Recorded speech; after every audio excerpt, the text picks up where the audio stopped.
This week on Art in the Air, our entire show features the Chicago-based La Tosca-Italian Mambo Ensemble with its founders Andrea Falcone and Stephanie Pielok with a musical repertoire often found in a Parisian or Neapolitan Café. Our spotlight is on Dune Summer Theater next production of God of Carnage with artistic director Steve Scott, plus details about their June Fund-raising Gala.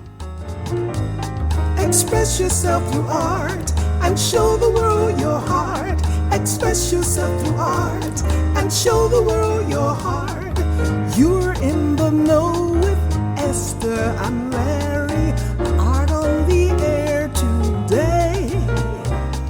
Stay in the know with Larry and Esther. Art on the air our way. Express yourself through art and show the world your heart.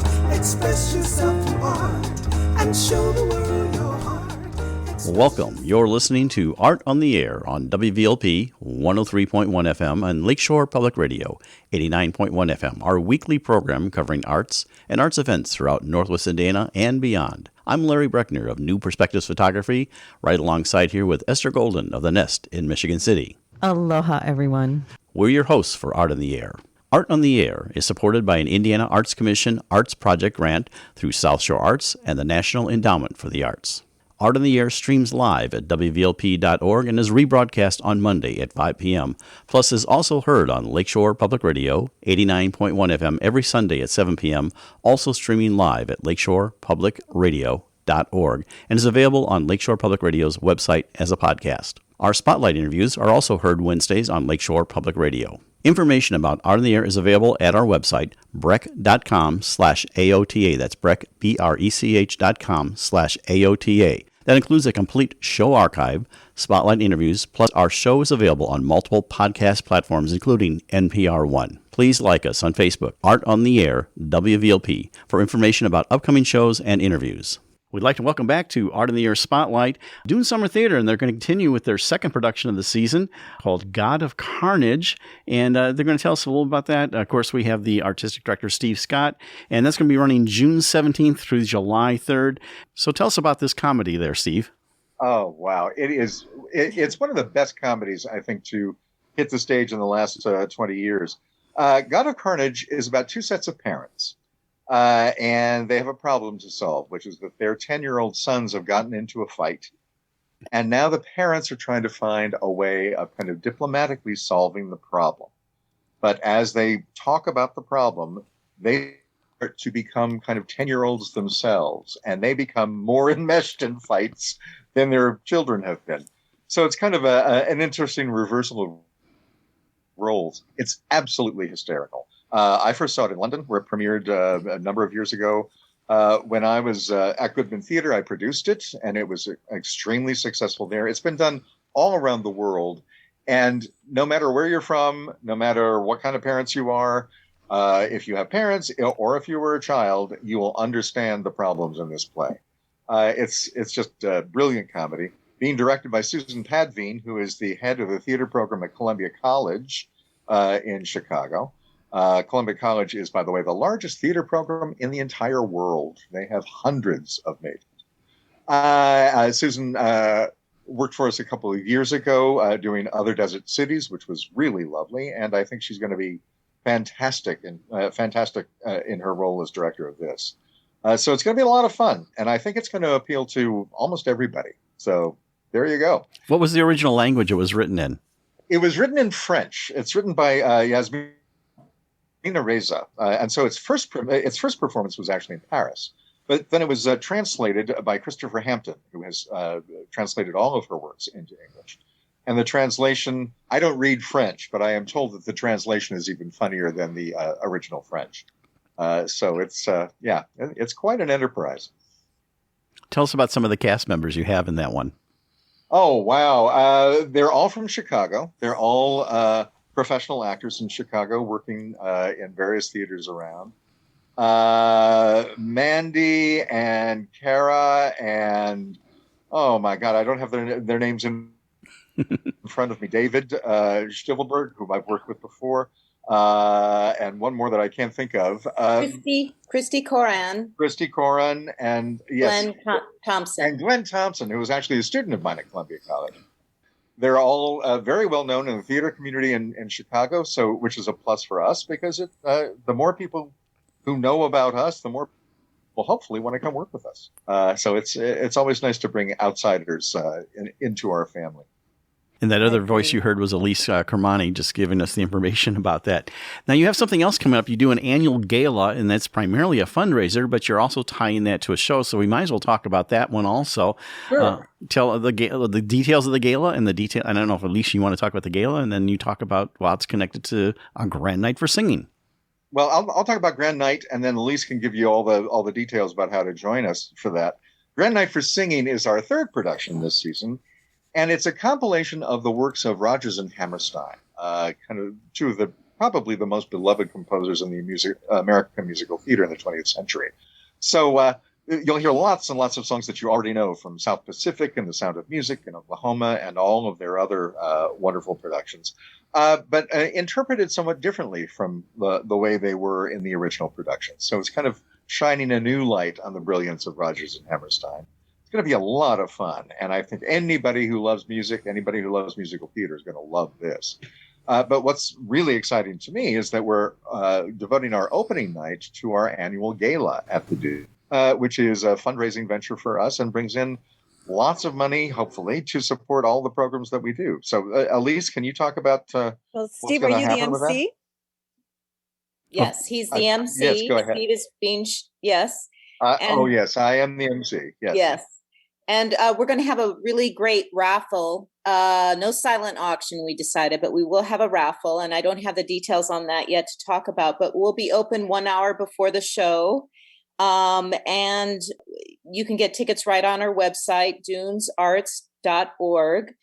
And I just also want to mention that we've been partnering with some local restaurants. So our bar will be open the whole summer, 1 hour before the show, and probably after the show as well for wine and beer and snacks, as well as we're going to have some nice food for the gala as well.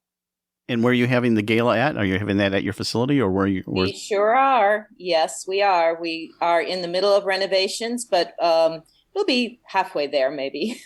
Yeah. But we have a lovely patio area. We have a lovely lawn area, which we used for performances last year.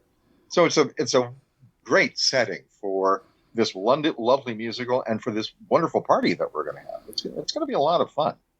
Perfect. Yes, it does. I know it's maybe early to ask this question. Plans for next season already? I mean, are you thinking about way ahead for what you're doing for next year? I have a list of things that I'm looking at that I'm going to work with Elise on and with the rest of the board. So probably as soon as Grand Night opens, we'll start planning next season. And hopefully we can get that done in the fall so we can announce it and then start working on that. We never stop at the Dunes Theater. We only perform in the summer, but we're working year round. Very good. And you always need to bring the bug sprayer along, because if you're watching, are you guys back inside yet? We are inside. Yes. We loved being outside last year, but there were bugs. And we also had the rainiest July in Indiana history. So half of our performances of Midsummer Night's Dream were rained up. So we want to avoid that this year. So we're bringing everything inside. But hopefully the party can take place both outside and inside. Excellent. Well, that's Dune Summer Theater talking about The God of Carnage. That's July 17th through July 3rd, and opening then July 15th through the 31st of July, a grand night for singing. And on the 15th is also the wonderful little gala. Thank you so much for coming on Art in the Air. Larry. Thank you. Yes. It's always so nice to connect with you. Oh, good. Yes, it's good to see you too, Esther. Thank you. You're listening to Art on the Air, WVLP 103.1 FM, and on Lakeshore Public Radio 89.1 FM. Larry and I would like to welcome Andrea Falcone and Stephanie Pielok of La Tosca-Chicago to Art on the Air. La Tosca is a little orchestra, the kind you could find in a Parisian café chantant. It is a unique historical and geographical fusion of musicians from Italy, France, Poland, and America, presenting songs that are a consequence of collective memory combined with their individual musical sensitivity and initiatives. La Tosca performs a repertoire from the 1850s to the 1950s, from Italy mostly, but also adds in some French gypsy jazz, tango, and Neapolitan classics. I say listen and be transported. Welcome, Stephanie and Andrea, to Art on the Air. Aloha. Hello. Ciao. Buongiorno. We all like to start is we kind of want to know about your background and history, both individually and then collectively. And I always like to say how you got from where you were to where you are now. So ladies go first. Stephanie, tell us all about yourself. All right. So I was born and raised in France to Polish parents. So I was born raised in a quite Polish community and traditions. And I started playing violin when I was about 7-8 years old. I picked the violin because my father told me it was the kind of the king of instrument in orchestras because there were so many of them. And so I enjoyed the idea of like maybe having a crown one day.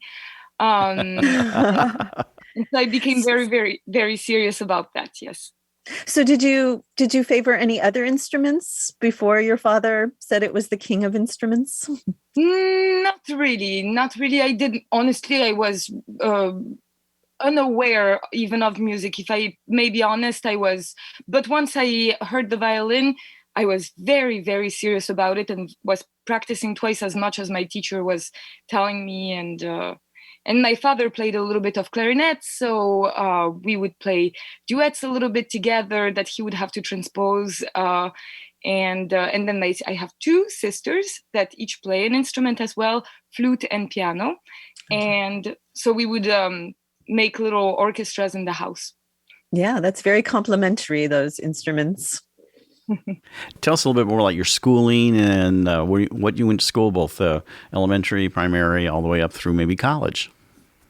So I was raised in France, as I said. So I went to school in France, in countryside schools at first. And then because I became quite serious about music, I joined a high school that had classes only part-time. So we would work from 8 a.m. to noon.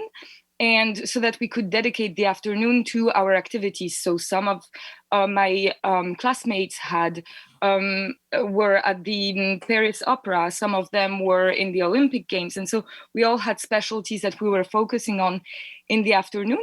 And after that, I studied a little bit of law. I actually started a degree in law.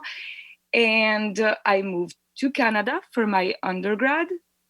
In violin performance with a Russian teacher called Vladimir Lanzman. And then I moved to DePaul for another violin teacher here, Ilya Kaller. Wow. Excellent. Really well trapped. Well, let's move over to Andre, the other portion of our interview. Tell us about your whole life journey, how you got from where you were to where you are now. Madonna. It's a lot of coincidence happening, but everything starts from my parents. So I come from my father that is from Sicily and my mother that is from Sardinia. They met in Milan, and that's where I get raised and I studied at school. I have to say that I never studied music when I was a kid, just flute in the elementary school. But I get closer to music because when I was going out to the friends, when I was a 10 or 11-year-old, there were a lot of people from Senegal and Burkina Faso that were playing percussion in drum circles. So that's how I get close to music. I started with djembe and flutes, actually, and so that's my way that I get close to music. In my life, I study history of photography and the history of art, and in general, I get a degree on that. I finished the university in the Accademia di Belle Arti di Brera. That it's a really nice school in Milan, founded by Napoleon. And I finished my degree there. I started to teach history of photography, and music. It's present in my life as an hobby, as a passion since I'm probably 9 or 10 years old. And I think that I pick up the accordion because in Milan now less and less, but you have a lot of street players, especially from Romania, that play accordion, and a lot of time there are like 1, 2, or 3 players that are performing in the street, and and that's probably how I get fascinated by the instrument. And I have to say that I started also in those years when I was 12 or 13, my passion for Neapolitan music, because in one rural community of Tuscany, I had the occasion to meet a person that was, it was a countryside worker, but it was a really good performer, a singer and a guitar player. And I remember that I had a cassette player at the moment. And I recorded a few of those nights, with then coming back home with the necessity of discover this repertoire. Later, I discovered that this repertoire, it was from one of the best Neapolitan author that is called Roberto Murolo. That is really someone that remake the history of Neapolitan, of the Neapolitan songs. So that's a little bit how I came out with this mix. So, yeah. I just want to briefly, since you brought up photography, do you do photography yourself or you did in the past? Yes, I've been working as a fashion photographer for most of my life since I came to the US. Yeah, I was in the last period, I was teaching photography to the course of fashion design and fashion stylist in Milan in a school that is called Istituto Marangoni. And I was doing a little lessons, a little course that was theoretical, explaining the history of photography, so representing the main authors of the history, to then guiding the students in finding their own style through those key authors that I was explaining to them. So it's I kept doing it here in Chicago. I have to say that I'm doing more for musician, a little bit less because probably music now it's taking up most of our time. So it's yeah. So how did you wind up in Chicago from Milan?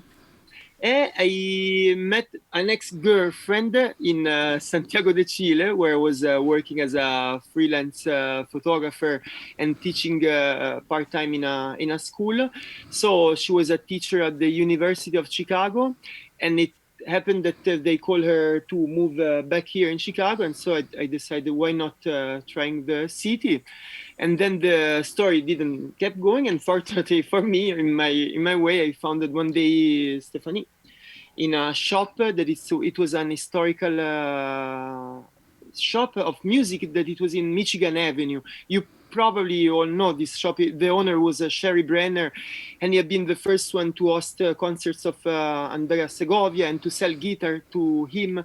He was having a flamenco lab where he was inviting dancer and performer from Spain in the 50s, 60s, if I don't go wrong.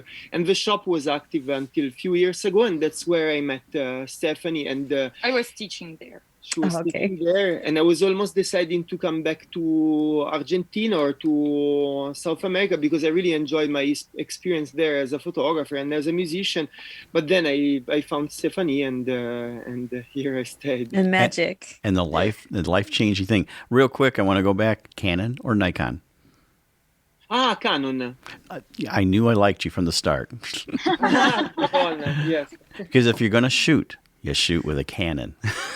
Yeah, for me, because it's the same with music. I don't like too much post-production, and so I like to do already the setting with my medium, and Canon just allowed me to do that. And yeah, it's sometimes it's also just what you started with. So I have cameras all the way back to the AE1 era and everything like that.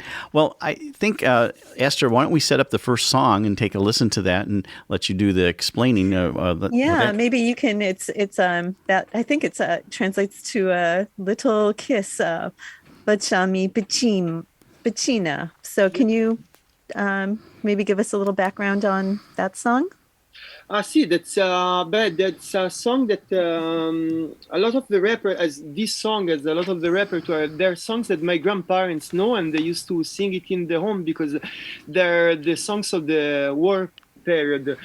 So it's music that is, this song specifically is from the 1932 from an author that is called Alberto Rabagliati.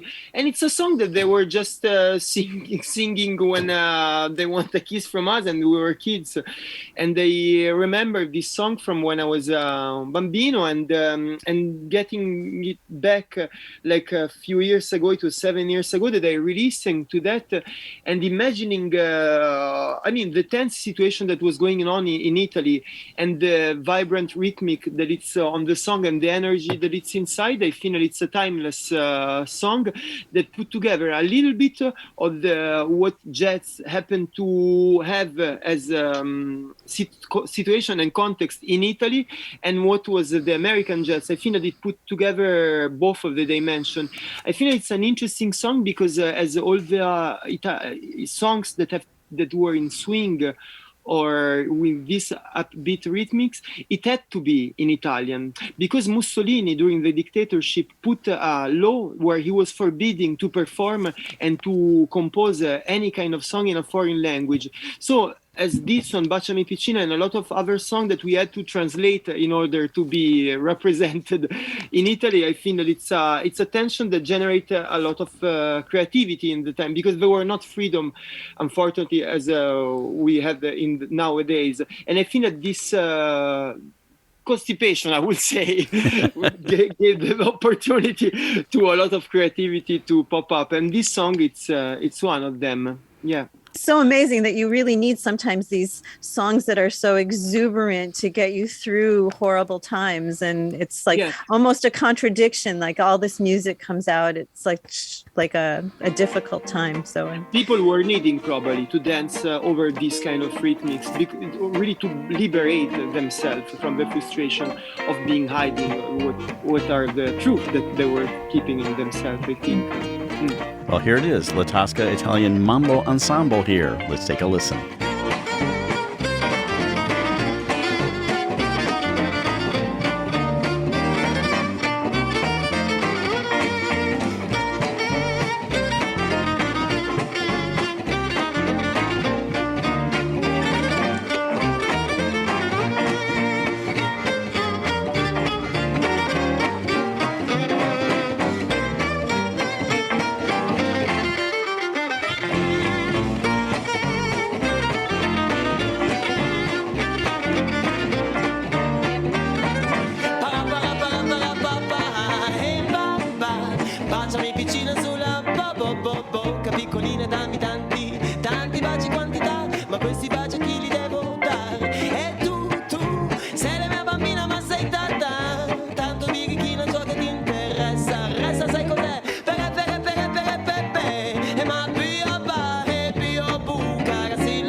Queste sillabe d'amore, ba ba ba, baciami piccina sulla ba bo bo bocca piccolina, dammi tanti, tanti baci quantità, ma questi baci a chi li devo dare?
Sillabe d'amore, ba ba ba, baciami piccina sulla bo bo bo bocca piccolina, dammi tanti, tanti baci quantità, para para para para pa pa.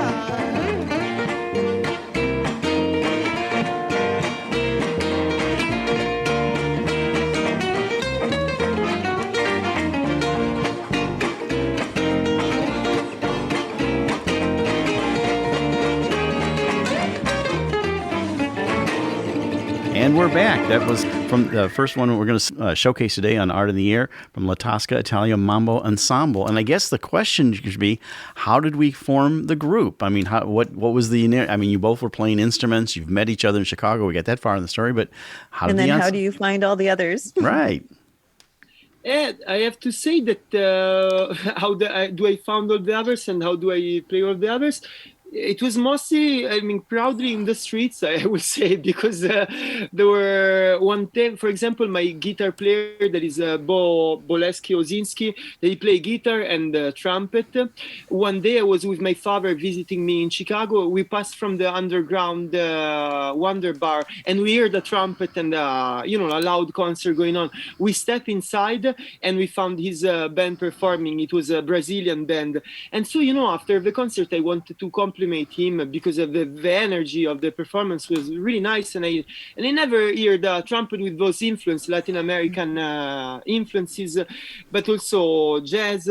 And so I told him, I would love to. I play accordion, and I would love to make at one point a project where I perform the Italian music from the 20s, 30s, and 40s, and if you might be interested. And so, for example, he was the first one to then deciding to come back in my house for a rehearsal. He told me, I listened to the song from Renato Carosone and I really love the authors.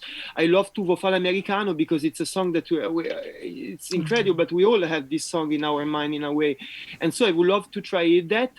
And he also took with him Minor Swing from Django Reinhardt, that it was not a song that I was really familiar with, but I was really interested to the rhythmical. And so that's how it started. For example, with him, soon after I found, I remember I was waiting in a place that it's called Pizza Metro, that it's a pizza place. I was working as a waiter and I started to chat with a Mexican guy that his name is Antonio Rangel.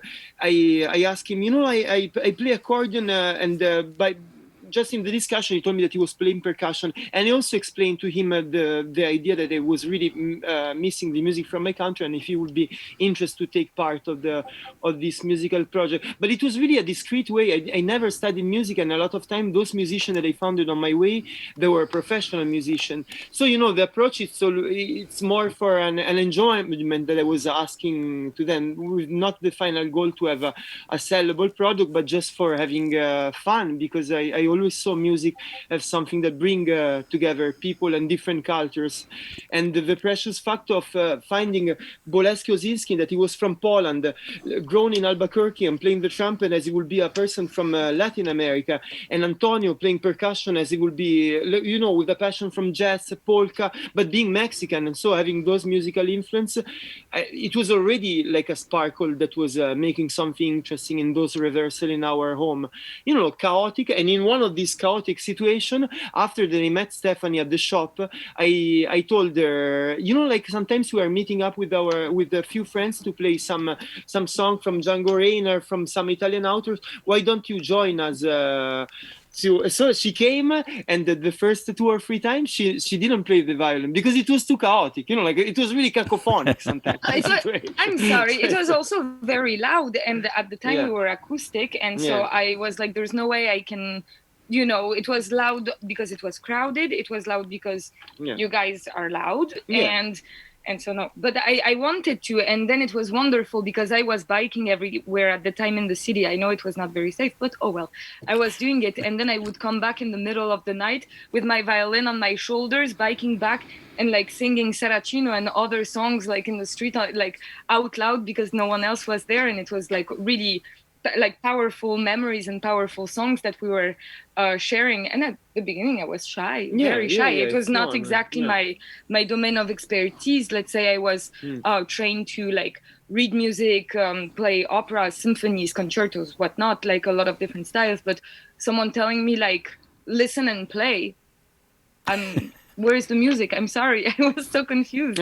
So no one of us was reading music, just Bo, for example, this guitar player, but the other, no. So there were no option of reading it. There was no support. So, It's like a fabulous combination of like kismet and intuition and the music. I mean, because I think, Andrea, you hear it and you know that there's a compatibility and a simpatico with these other musicians. And so, and then to hear you, Stephanie, saying that you were singing it out loud. And that's how I feel when I listen to the music. I mean, it just really sticks with you and gets inside of you, and you can't help it. I mean, throughout the day, it just really, I just feel like I've been on a holiday or something when I've experienced your music. I just so appreciate it.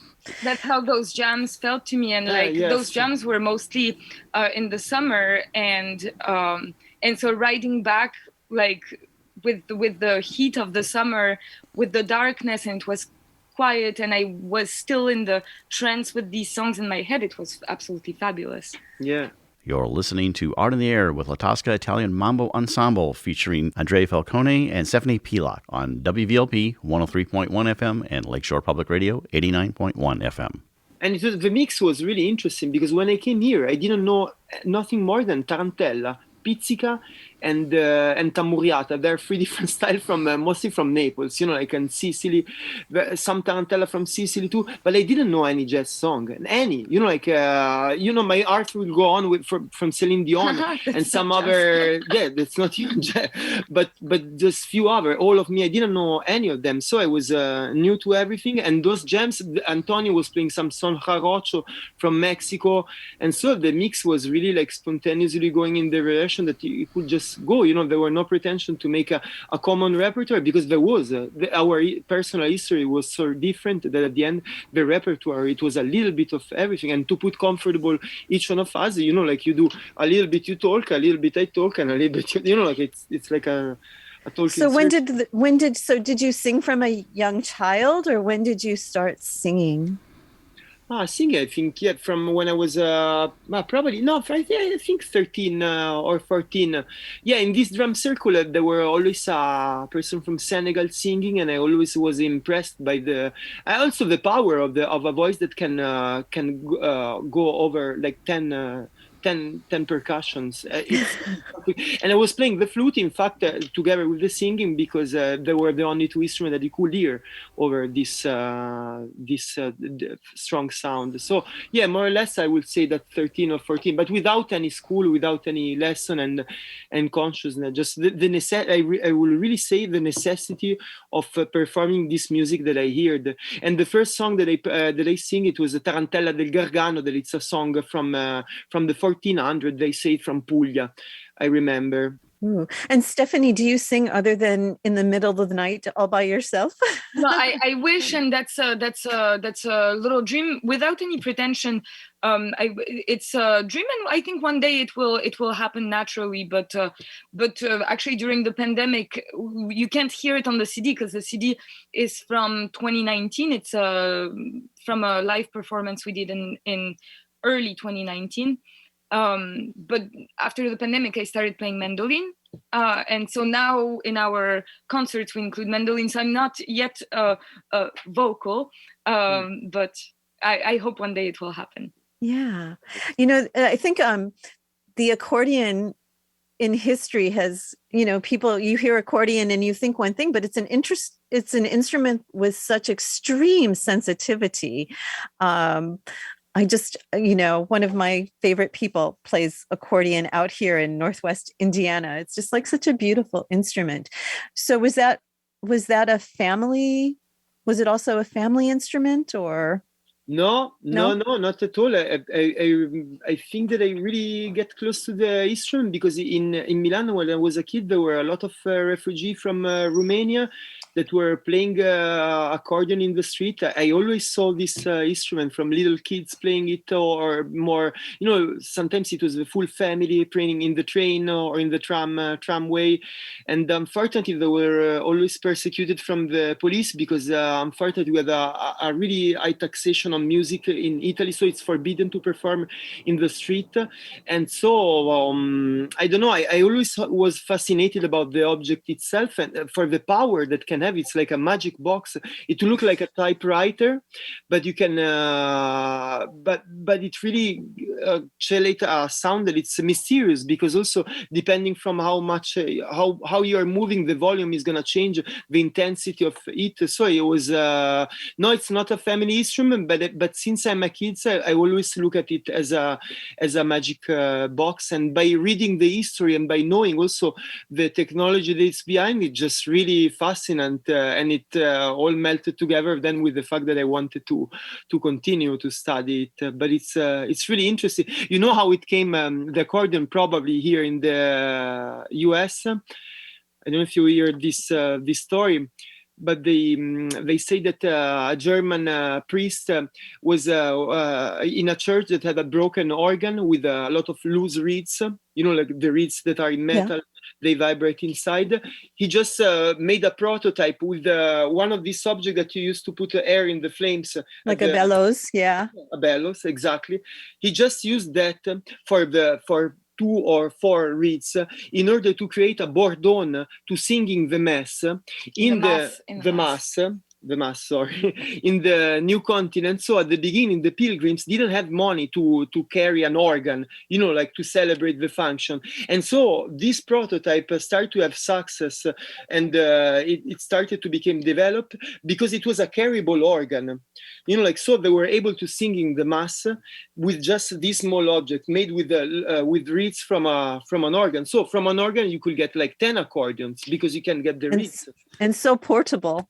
Yes, and so portable. Yeah. So this, it's actually a great thing to talk about right before this next song, which is Hungarian Csárdás is the next song. So, and that is sort of what we were talking about, that region of music. So, is there anything you would like to say about that song before? Yes, actually, and it's ironic because this particular Csárdás is actually composed by an Italian composer, Vittorio Monti, in 1904. Yeah.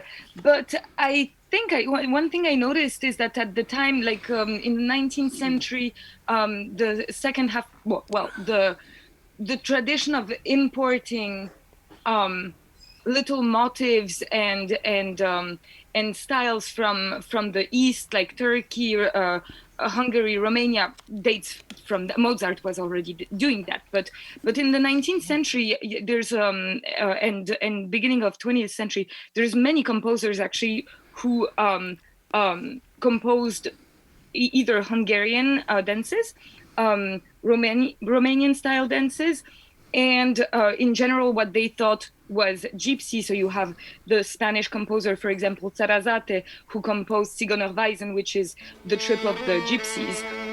There is Ravel, who composed Tzigane.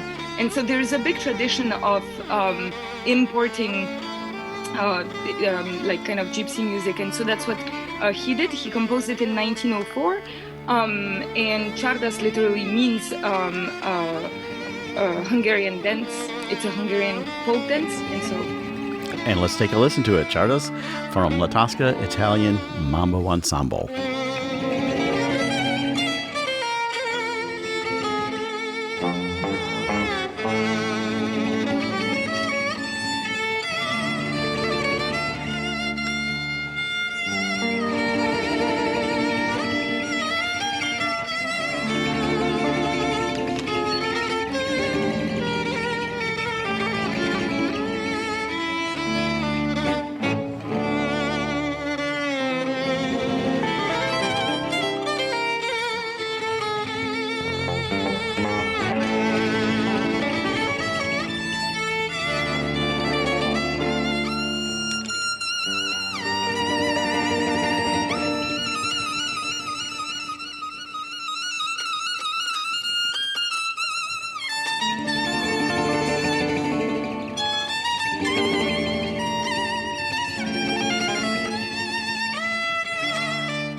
And we're back from that. This is La Tosca Italian Mambo Ensemble on Art of the Air we're listening to. And that was Tardos. Excellent. So invigorating. Oh, yes. So tell us about your production of albums and things. I think you have your first album out, or how many albums you got, and where they're available? Yeah, for now we have one album that is available on Bandcamp under La Tosca-Chicago, and it's a live recording that we did at the Hungry Brain in 2019. So we had a problem with recording an album. That's why we have just one. Because with our performances, it's really necessary, not necessary, I would say, but in a way, yes, the response of the audience. Because also the repertoire that we decide to perform, it's depend from the response of the audience. So we saved that, we try to record our music in a studio, everything clean, with the guitar, with the right solo of the accordion, with the best voice, with the preparation. But it's not the same of a live performance, I would say. And we tried several times, and we keep trying it. But now I feel that we all agree that a live performance and a live recording, it's our format. So we called it Prima Vera, because it's the first real record that we have in a banal name. And I decided to make the graphics of the album inside and outside. I bought a book about the Sears and Roebuck catalogs of the 1932 of here in Chicago.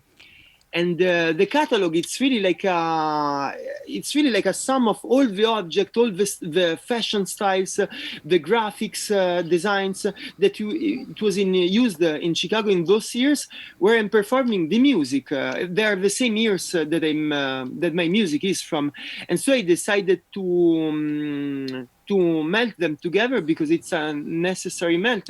Sometimes when we play our repertoire, I imagine that some of the songs, the polka, the mazurka, the waltz, were actually performed here in Chicago, because there are testimonials in the Columbus exhibition in 1890 of Sicilian mandolin player coming here in Chicago, performing for the Columbus exhibition and playing this repertoire. And in the same year, Giovanni Gioviale, it's a composer that we are performing, actually, with Stephanie playing the mandolin.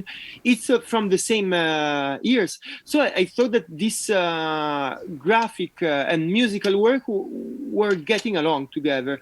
And so that's how I decided to do the graphic of the album, inside and outside. And inside on the LP, now I don't have one in my hands, but I decided to use the logo of the city of Chicago, because I love this design. The incorporated seal, I don't know how you called it, but it's this, yes. Oh, the city seal, yes. The city seal of Chicago. Yeah. And it's fantastic, because there is a native, there is the ships, there is the environment of Chicago, there is the lake, and there is a little kids dreaming in a shell that is on the top, almost a little poetry on the top. And I really love the logo. And on the back, in fact, I put an image of the view that they had the architects when they did the Columbus exhibition. They planned to make a little river where they were going like gondola boats on the top at the Columbus exhibition. And I decided to put that in the back of our album, because I feel that's the kind of music that you will listen while you go with a gondola in the back of the Art Institute in the 1890s. And it's so beautiful and impressive, and it makes me so happy. Along, like I told you, your website, it just brings me so much joy to navigate it and to look at it. And I felt the same way about the album cover as well. It's just really well done. So can you tell us about how, so you and you and Stephanie meet and you run into all of these other people you would admire, and how do you start working together, and what are those first performances? And so can you give us a sense of how it all comes together? So what I like about La Tosca is that it's kind of a family that accepts anyone who wants to share what they like, what they're from, where they're from. So the way it works most of the time, and that's how I joined La Tosca, is that I went to see a performance of Andrea in an Italian restaurant. I didn't think he would actually recognize me because we had met maybe a couple of times, but I was there to listen to the music. But he invited me to come and play with them. So, we would rehearse a couple of songs along with our guitar player Bo, and some like another bass player that we had at the time. We rehearse a few songs and then we bring them to 4-hour-long performances at the restaurant. And so, of course, it was difficult because we had such a small repertoire, and then you have to invent on the spot how to entertain the customers and how to pair it with the dinner, so to speak. And so let's say that this process happens every time we incorporate a new musician, a new family member. We really view it like a family because we really care about each other. And then sometimes one of the musicians moves out of the city or moves out of the country, and then they're always part of the family. Though once you have played and once we have built something together, it never goes away. And I guess. Yeah, did I answer the question? Yeah. In fact, I feel that you answer well. So that's basically, we have now from 4 years we have no rehearsal anymore with the La Tosca, because we love to do a lot of a restaurant gig because it gave us the opportunity to experiment. There is no pretension from the audience to be there to see something a delicacy. And so there is the open-mindedness atmosphere to being able to try whatever you want. And if you do something good and something catchy, they're eating, but they're going to be distracted and they're going to be pay attention to that. That's my philosophy that we're using for our restaurant performances. And that's how I invite the musician to join. Not all the musicians feel comfortable to do that, but usually that's how I try. Or of course, we try before at the house. But for me, I love also the first the impressionism of the first time, of coming and not being aware of what's gonna happen in a way. You're listening to Art in the Air with La Tosca Italian Mambo Ensemble featuring Andrea Falcone and Stephanie Pielok on WVLP 103.1 FM and Lakeshore Public Radio 89.1 FM. But what I like also about La Tosca is that exactly like in family dinners where you have like little fights and debates and whatnot, it's the same with La Tosca.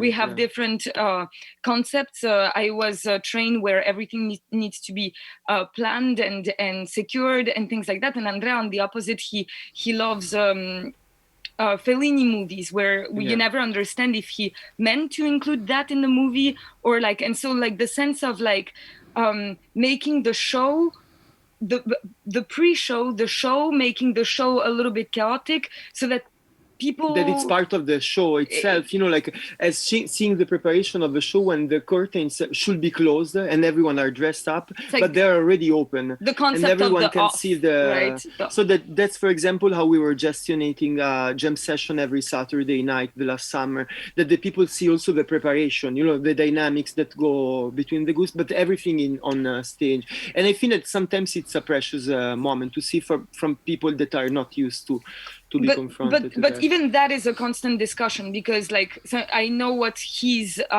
desire for what his concept is, and we watch movies together. So I see a little bit what will catch his attention and what he will be inspired by.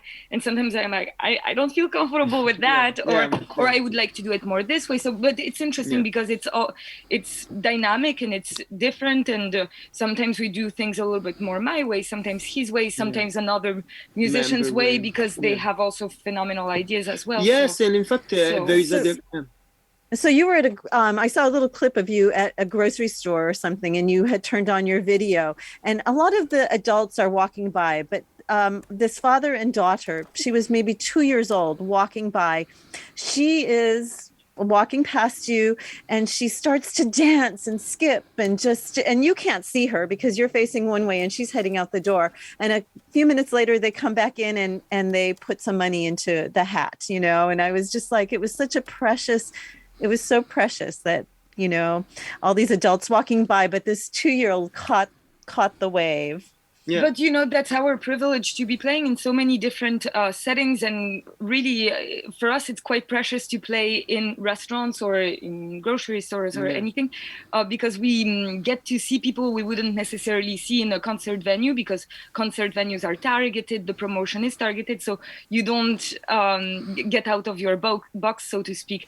Last summer and this summer also, we will keep playing for restaurant terraces, notably in Wicker Park, notably for Tortello, which will start soon on Wednesday nights. And for them, weather permits, we play outdoor. And so we have all the passing pedestrian, the street experience. And so, well, we do that even when we don't play for restaurants. But anyway, we have all the pedestrians passing. So families, dog walkers, like people from even more different backgrounds. And it's interesting to see the ones who stop and film and take a picture. And then like you saw them an hour ago, and then you noticed that they just sat on a bench right next to us, and that they have been listening for more than half there are an a lot hour. of hidden listener that hide in the street where you perform, and it's really fantastic. They can be coupled, they can be just someone by themselves enjoying the music, but not wanted to be seen that he's enjoying the music. So it creates a lot of sparkle, and I think that there is a kind of poetry that came out of a street performances when it's unexpected, that you can't compare with something else. And also some people sometimes they have reaction, but reaction like they have to say something, and I think it's always interesting in good and in bad, you know, like, because sometimes it's also nice to put yourself in discussion and to be complained to someone to see which is the reality, because that's reality. You are not gonna be always welcomed in some situations. So I think that it's a nice experience for me, for the musician and the audience that it's seeing also this relation. Some of my most memorable instances are street musicians, whether in the Parisian subways or, you know, on a street corner and I don't know, the Seine or something, you know, it's just so memorable. I used to be one of these. Me too. When I was 14, I was playing every summer under the Eiffel Tower, playing some Irish and gypsy music, because those were the only things that I thought were appropriate under the Eiffel Tower. And in fact, my memory is of a violinist, and I think because I was staying by the Eiffel Tower actually, and it was a violinist that I just will never forget. So that would be kind of fun if that was you. Well, we almost have to wrap up here. We were going to play out with one more song, but tell us how we can find your music. Tell about Bandcamp, your website, all that in just about 30 seconds here. Bene. We have, I did a website that is called latoscachicago.com, that it connects us also to our Facebook, that is still La Tosca-Chicago, and on Bandcamp we have our album Primavera, and soon we're working on the recording on a new one. So there you can find also the rest. And you can find also our concert dates, because there are going to be some very exciting concerts coming up soon, so you can go on the website or on our Facebook to see that. Yeah. We'd like to thank you for being on Art in the Air. That's La Tosca-Italian Mambo Ensemble. We have Andrea Falcone and Stephanie Pielok. Thank you so much for being on Art in the Air. Thank you so much. It's been so much fun. Thank you. Thank you. Thank you. You can hear more La Tosca-Italian Mambo Ensemble music, their entire album called Primavera, released in 2019 on Bandcamp, and you can also purchase it there.